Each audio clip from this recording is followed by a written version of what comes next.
გამარჯობა. ამ ვიდეოში ისწავლე, როგორ გავუყაროთ საფინანსში ინსტრუქციის მიხედვით. ჩვენი უკვე გამოცალკევებული ძაფი, სადაც არის 3 წვერი, უნდა გავუყაროთ ნემსში, როგორც ინსტრუქციაში ნაჩვენები. ძალიან მარტივად გაიყარა, იმიტომ რომ საკმაოდ მსხვილი ყუნწი აქვს ჩვენს ნემს. მინდა რომ დაგანახოთ კარგად. და იგივე წვერი, ესე ოდნავ და კარგად გავწიოთ ბოლოსკენ, იგივე წვერი გამოვუყაროთ უკანაც.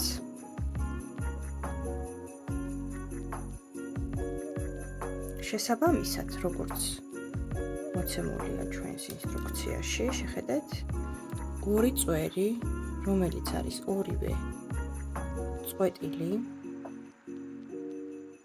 გვაქვს ერთ მხარეს, საიდკინაც შედარებით ახლოს გვაქვს ნემსი და მეორე მხარე გვაქვს უწყვეტი.